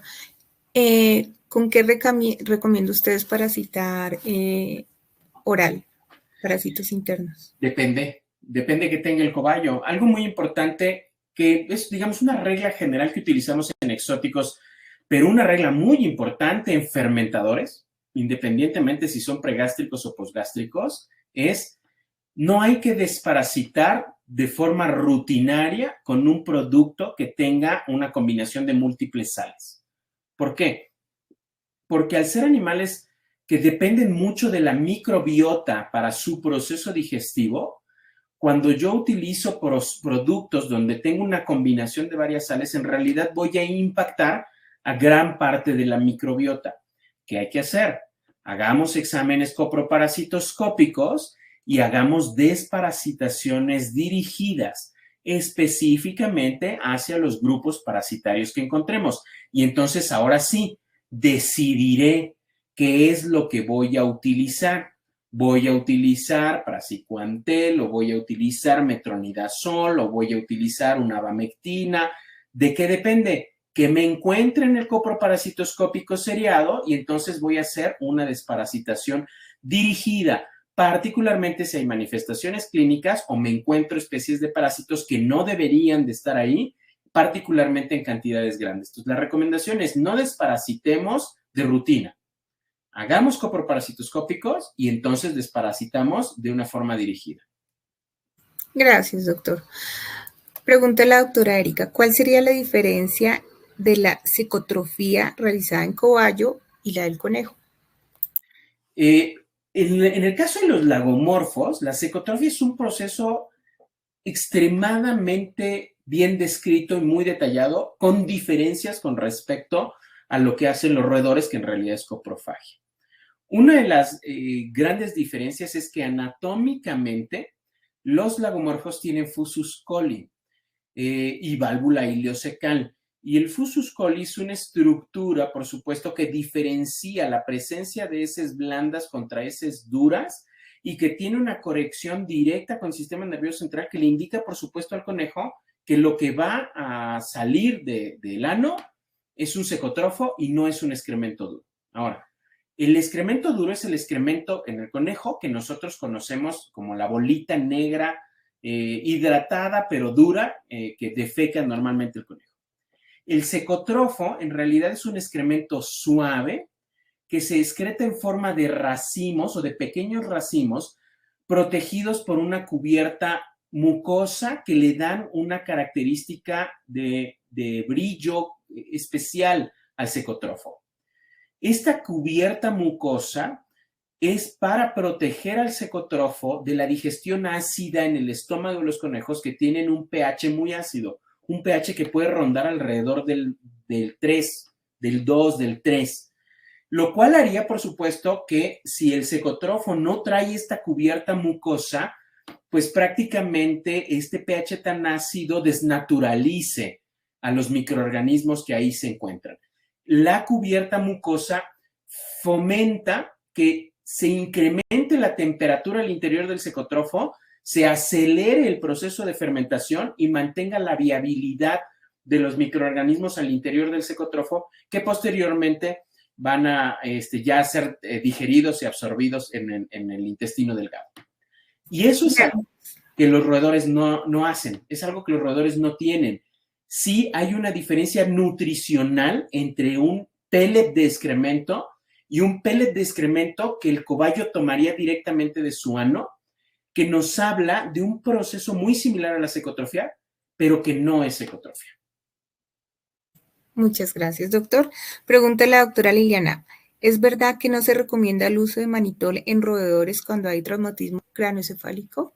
Yo creo que se tendría que especificar de qué roedor estamos hablando. No me parece que sea una indicación contundente. Me parece que si el individuo requiere un manejo basado en manitol o en cualquier otro diurético para un manejo de un traumatismo craneoencefálico, podría haber argumentos suficientes para utilizarlo. Ahorita no me viene a la mente una indicación muy específica en algún roedor en particular en donde se encuentre contraindicado el manitol.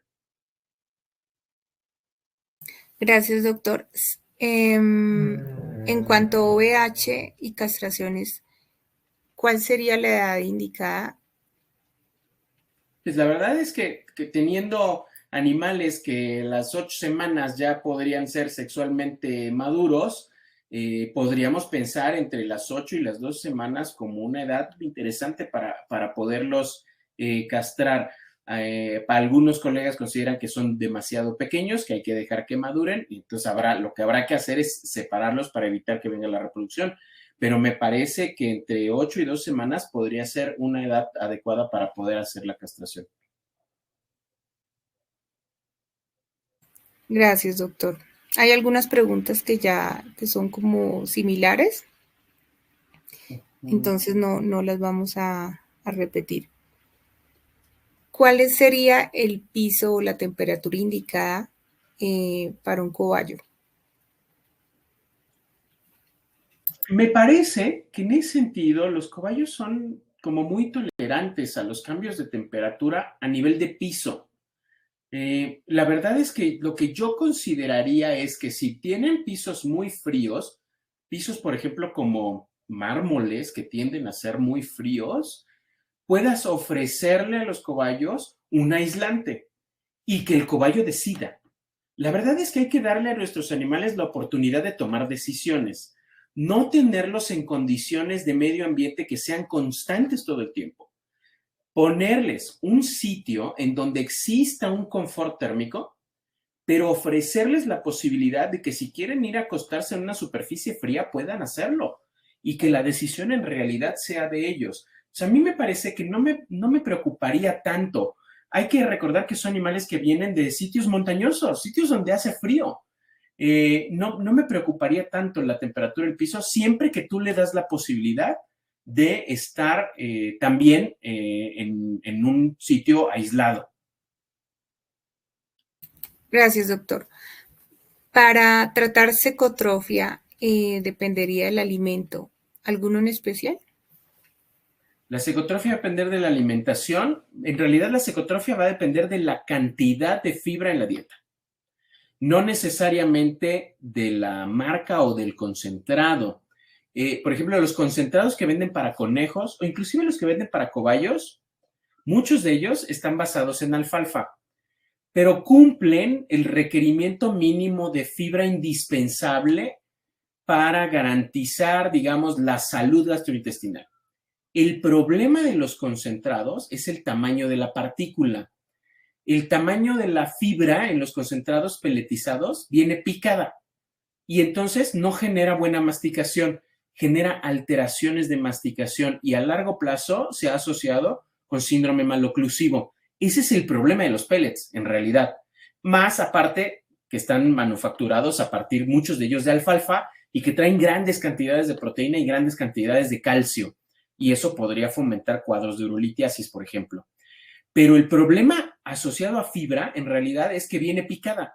No es la concentración de fibra. Y por lo tanto, en realidad, lo que recomendamos es una dieta a base de forraje no picado y el concentrado de la marca que quieras, en realidad es un complemento.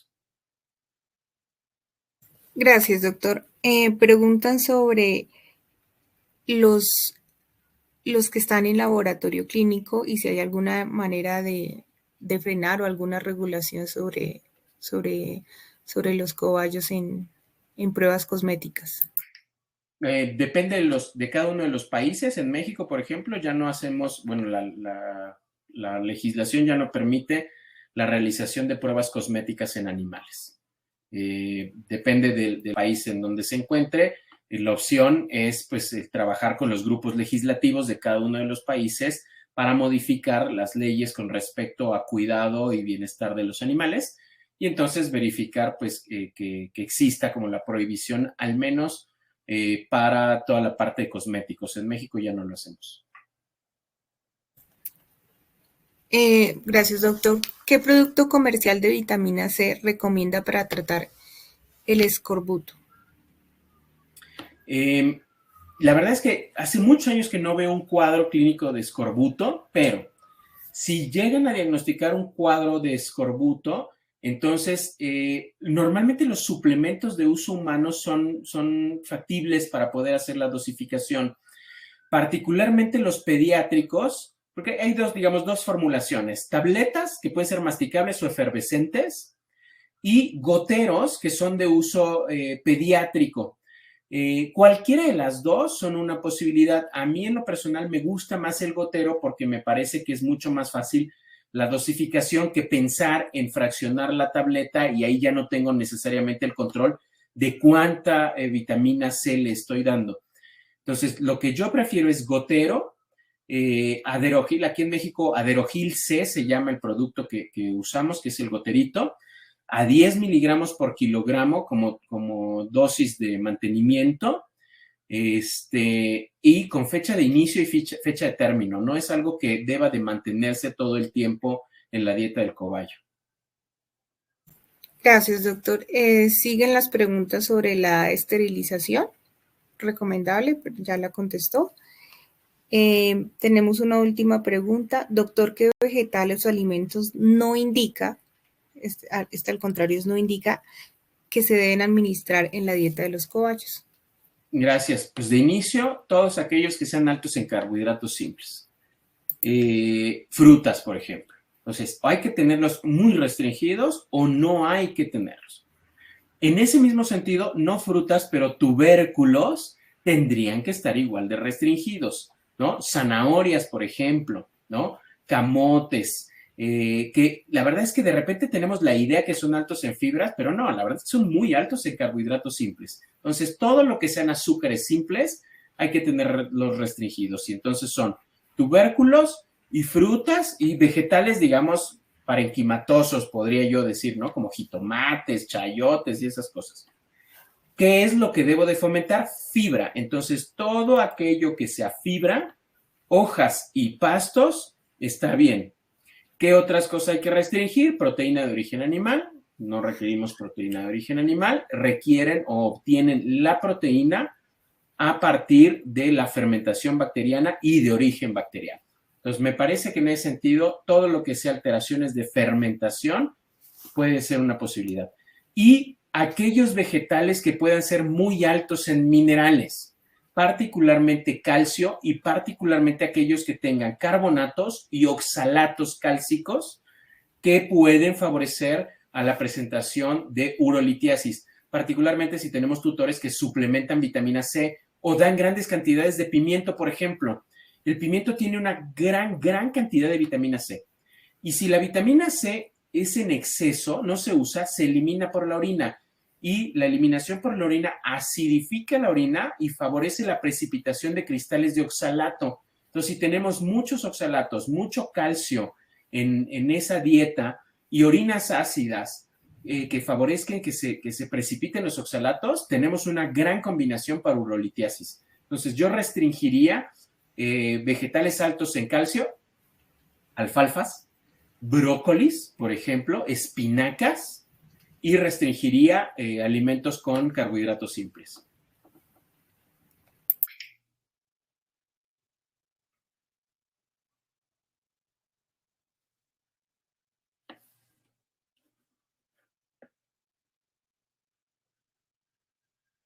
Ok, no sé si me siguen escuchando. Creo que ya perdimos a la doctora. Gracias, doctor. Aquí estás.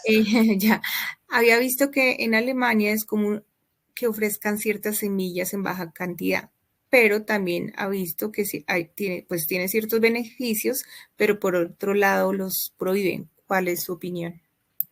La verdad es que en general me parece que cobayos y conejos no deberían de tener un consumo alto en semillas. Si se les dan, tendrían que manejarse únicamente como recompensas o premios, nada más, no como dieta base.